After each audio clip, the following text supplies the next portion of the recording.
So, Eagle fans, answer this one. The Eagles have been involved in how many close games this year? How many winnable games has this team had? What could their record be? And I ask you this then. The Eagles have enough talent, but Doug Pederson is holding them back? Or the Eagles lack talent, and Pederson's actually doing a good job to have them in these games? Bring Barrett Brooks into the conversation. Eagles pre- and post-game live on Comcast Sportsnet Philadelphia. Breakfast on Broad, weekday mornings on the Comcast Network. He joins us now as the Eagles lose again. And Barrett, so how would you surmise? They've been involved in so many close games. So do they have the talent and Pederson's not doing a good enough job to win these games? Or do they lack talent and Pederson's actually doing a good job to even have them in a lot of these games? Man, Mike, you put me in a bad predicament. You know, you too, Pete. I'm not going to take you away from this either. I would have to say at this point, I mean, Doug's in a learning curve right now. You know, he's learning just as his young quarterback is learning. And I will say this team is definitely neglected with talent. You know, there's not enough talent to go out there and win. I went back and forth on the post-game show and also on BOB, Breakfast on Broad, with Seth about this. He's saying they have enough talent to win the game. They don't have enough talent to win this game. No, they don't. They just are, deficient of talent in key positions. Receiver, DB, offensive line. They're really lacking at this point in difference makers that can, that you can say. Right now, who would you say would be an impact player on this team? Give me an all-star player on this team right now. And you'd be hard-pressed to get three guys that you would say will be an all-star type of player. I mean, you'd be really, really reaching. Yeah, no, I tend to agree with you in what you just said. They have some talent. They're just devoid of talent in some really key areas. So with that, do we reevaluate our thought? Like if you're somebody who thinks Doug has not done a good job or he's not getting the most out of this team, do you look at the lack of talent and say, you know what? I got to give him some credit for them to even be in a lot of these games. Or is he part of the reason why they're losing these games?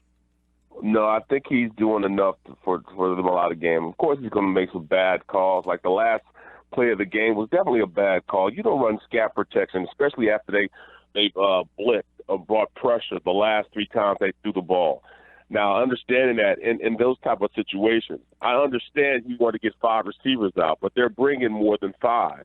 And if Carson would have thrown to Matthews coming off the backfield in that protection, see, the protection is called either scan protection or scat protection. It's either one. And what it is the five offensive linemen against the world. So if you send anybody, they can't pick it up because the offensive line is responsible for four down linemen and the Mike linebacker, the middle linebacker.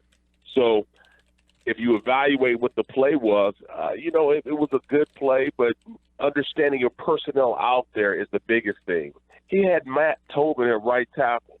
You can't run scan protection or run scat protection because you have to help Matt Tobin. He shouldn't be on the team. He is not good enough to be on the team, but they just paid this guy a little money to keep his services. So, all right, let's go forward. He's on the team. You have to call a protection that's more conducive to helping him out, especially against Kerrigan. Did we not bump our head against the wall 4 times the last time we played against the Washington Redskins? We're leaving Big V out there by himself and gave up 4 sacks. Well, of course you're going to have the same thing with Tobin. Tobin is not at this point in his career good enough to block Kerrigan one-on-one, last play of the game, underneath the lights, ready to rock and roll. He's just not that type of player.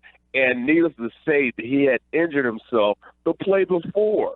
So in that aspect, it was a bad call by the coach, but I think there was enough substantial calls in the game for them to win the game called by the coach. They just don't play and have to play a perfect game to win in this league. That's the biggest thing. The Eagles have to play a perfect game to win in this league at this point because they're totally deficient at key positions of talent. You heard Doug today. I know that you and Jillian had the in the nest, and he didn't even see that Tobin was injured, Barrett. Who's at fault for leaving Tobin out there one-on-one with Kerrigan? Well, regardless of if Tobin was injured or not injured, he's still not a good enough player to block him one-on-one last play of the game in this big of a play. He's just not that good. He's not good enough. Why would you have the tight end? I understand where you had a tight end and everybody on the right side. You wanted to make sure Carson had one side to read. You want to cut the field off, get the ball out on one side. I understand that. But you should have picked the right side for that.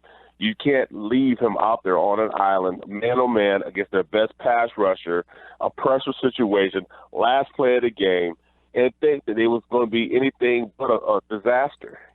He's just not that type of player. So, I'd sit down and watch film with him today, tomorrow, any day, and break down his deficiencies. And he could probably do the same thing in my film. But you just don't do that. That's not a smart play call by Doug. And I think now Doug's watched the film and understands, I made a mistake leaving Matt Tobin or even Big B out there one-on-one, last play of the game, pressure situation, and not have somebody over there to help him chip, keep an extra tight end in. Maybe you just keep a tight end in on the back end. You just send 4 players out on the route as opposed to sending five receivers out on the route. That's the biggest thing. Bad play call and a bad player as far as blocking one-on-one against their best pass rusher on a crucial play of the game. But you touched on it right there then. So Doug didn't learn from his mistake in the previous meeting against the Redskins. And does that concern you then, Barrett, that he's not delegating? Do you think he's in over his head? Is Doug Pederson in over his head? Well, at that point in the game, I think he was over his head. A crucial situation, but he's going to learn from it. It took Andy a long time to really get, his feet up underneath him and understanding his personnel and who and how to really, make a good decision on how to play this thing. He just doesn't have the receivers to throw it to, number one. And number two, there's some crucial periods during that game in which there were bad calls, just like going in on the interception play. Why not run it? You had ran the ball down the field. You understand that, you're in a position now where, you need to put points on the board. So I can see him being aggressive going for it, but I just wouldn't, throw it and not run the ball that close, and knowing that you have the ability to kick and get the 3 points, number one. Number two, I thought that Matthews was running the ball pretty well. I thought he was being very aggressive, running behind his pads and really putting himself in a good position to be successful. So, I think that was a bad decision, a bad call on his part. And, we have to understand what he has at quarterback. He has a rookie quarterback that does not throw guys open. He waits till guys are open on that play, which hinders the offensive line because they have to hold the ball. They have to block for a little while longer, understanding that Carson is not going to throw the ball in anticipation. He's going to wait till the play develops, then he's going to throw the ball. Now, he has the ability to get it there, but you still need to make sure that you can throw a guy open, understanding when you need to throw the ball when he's coming out of his route, coming out of the break, understanding that you can't always have an open receiver to throw to. Maybe sometimes you have to throw a guy open. So to me, that just comes with them learning together. Barrett Brooks with us here, Eagles pre- and post-game live on CSN Philly, Breakfast on Broad. Now, you played for Bill Cowher, some other good head coaches. What, in your opinion, makes a good head coach? What is something about, I'm assuming, I don't know, Bill Cowher, is he the best coach that you feel that you've played for? You know what? I would definitely say he is the best coach I played for. Cowher knew how to lead men. He has to be a leader of men. Now, I will say this. Doug showed me something this last game because he was able to motivate his guys. He had to be a motivator of men. He motivated his guys to come out and play at another level. Now, what makes me mad and pisses me off, why can't Zach Ertz play like this every weekend as opposed to being called out before he played like this? His yak yardage was up. He was usually one of the guys that when he catches the ball, he usually tackle right then and there. He showed a little oomph, a little more incentive, and maybe he showed himself that, look, if I play aggressive like this my entire career, I could be that guy that could break out and be one of the premier tight ends in the league. He showed that capability yesterday simply because he was called out. He was embarrassed of a play in which he known he should have hit that guy. And, at the end of the day, that's the Zach Ertz that we've been looking for the past 3 years. So he's a motivator of this. I will give Doug that he has the ability to do it, but have to doing it on a consistent basis. He still has to show us that. It's the Sports Bash on 97.3 ESPN. We're talking to Barrett Brooks. So is Ertz at fault because of his effort or not being in the game plan as much as he should be? It has nothing. I mean, it just sometimes maybe this is the light rod that makes him turn his career around. Maybe now he's the type of effort it takes to be a great player. Because he went out there and willed himself to We got a bad connection here, Barrett. We'll see if we can maybe put you on hold real fast and re-get that connection going. One quick thing I want to ask him, though, because it seems that Zach Ertz has this game every once in a while. In December, he had that game against Washington where he had 15 catches. Right, he really touched on it, that why does he have to wait until he gets called out or dogged out on his effort to then go out and have the game that we all knew that he's capable of having? Yeah. By the way, Barrett played for Bill Cowher in Pittsburgh, won a Super Bowl there, played for Mike Sherman in Green Bay, played for Bobby Ross in Detroit, and obviously Ray Rhodes here in Philadelphia. So there's some of the coaches that Barrett played for. But I want to bring him back in because, Barrett, you were mentioning Ertz, and it seems that he has a game like that every once in a while. Like against the Redskins, he has 15 catches and 13 catches against the Giants. It seems like he has these big games every once in a while.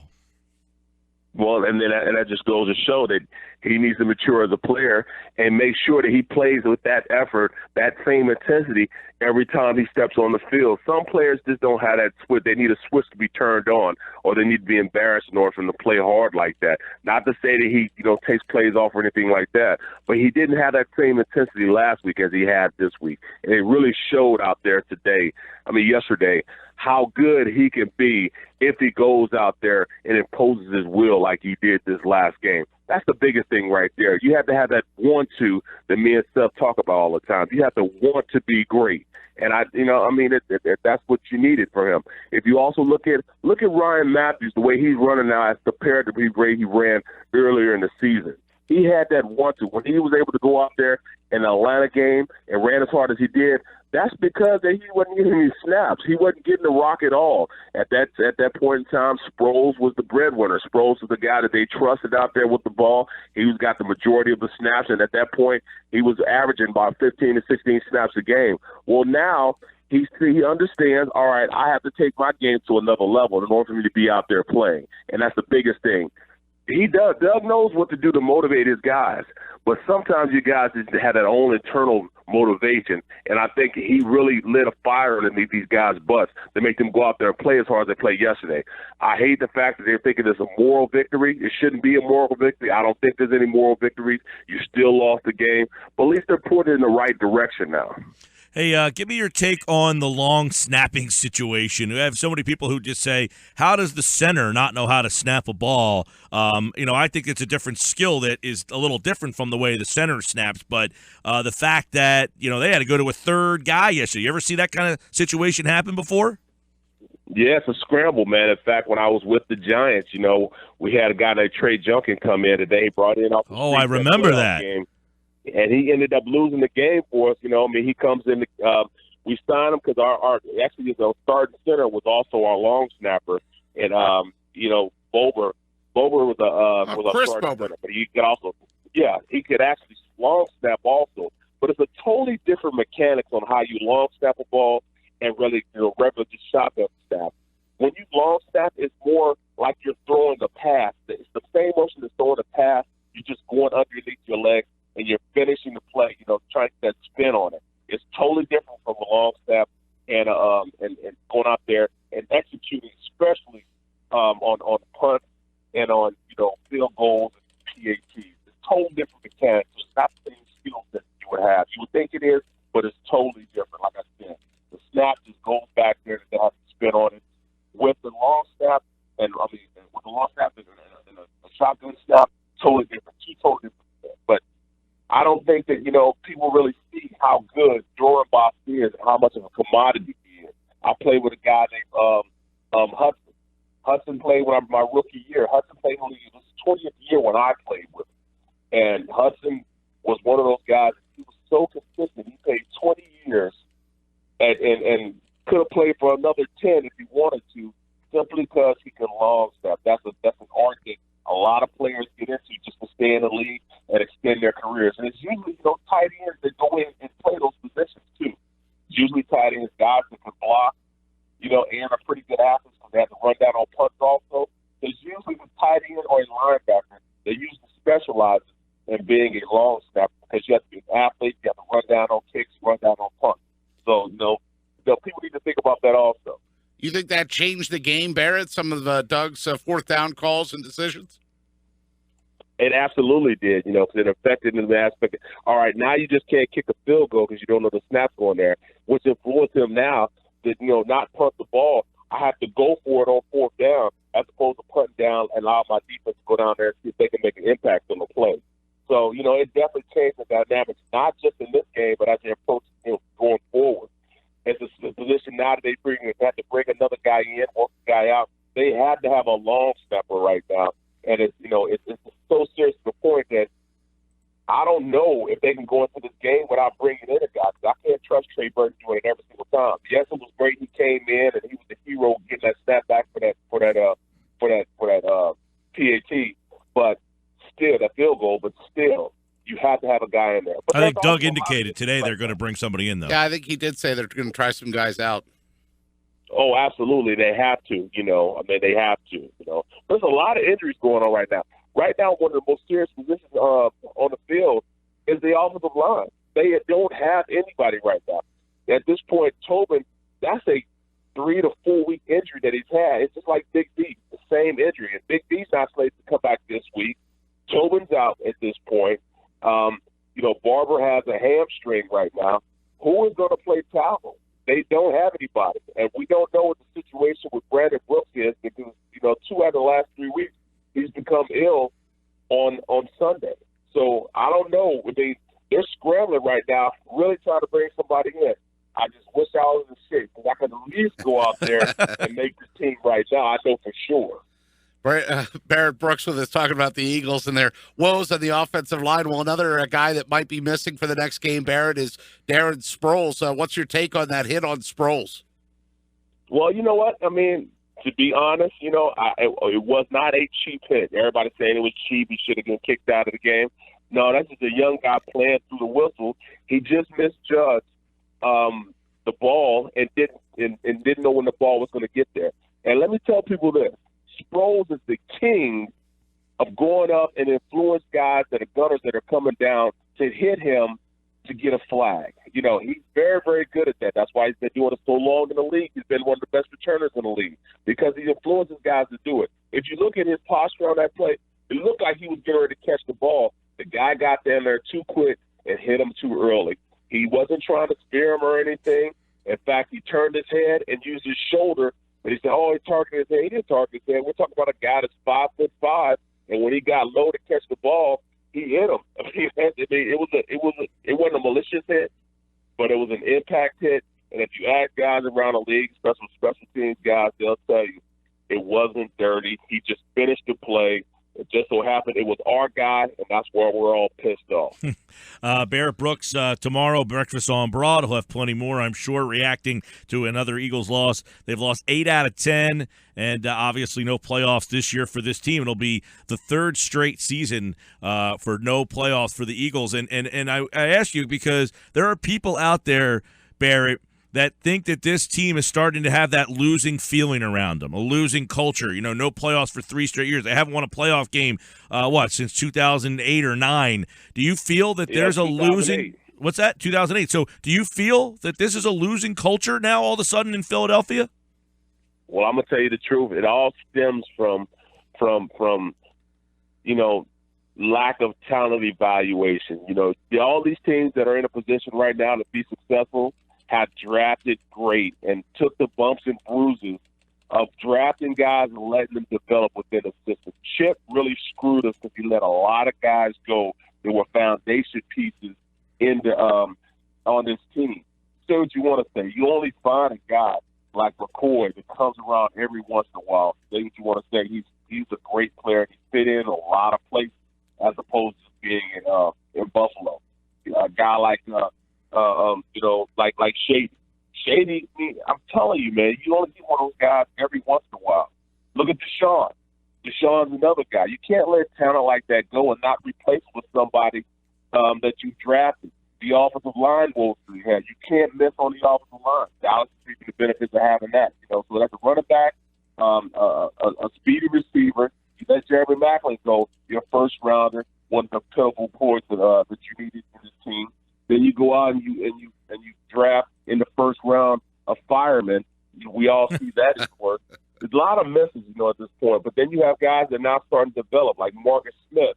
He's starting to develop into a pretty good player now. Brandon Graham's starting to develop into a good player. Those guys have to be hit with a lot less misses. And at this point, say what you want to say, I don't know how he's got to do a better job. He's got to hit it this year and for the next 3 or 4 years, right on pace to get this team back into the winning column, man. It's tough out there with the talent you have or lack thereof of talent. There has not been a first-round cornerback drafted in so long. Kelowna, British Columbia just called Barrett. They took back your key to the city. No,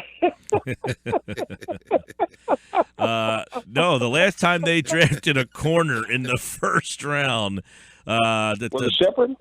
Going back through the drafts here, let's see. They drafted Shepard, wasn't it? You're going back into Lito Shepard 2002 and Sheldon Brown in 2002. They took him in the second round, and they took Michael Lewis, 3 D-backs back-to-back in that draft in 2002. That's the last time they took a corner in the first round. And, you're right. The one interesting thing is people will say the constant is Jeffrey Lurie and Howie Roseman, that those two have been the constant over this, the Andy, and then the post-Andy. Those two guys have still been the two guys that have been here. Everybody else is seemingly gumming through the door and left.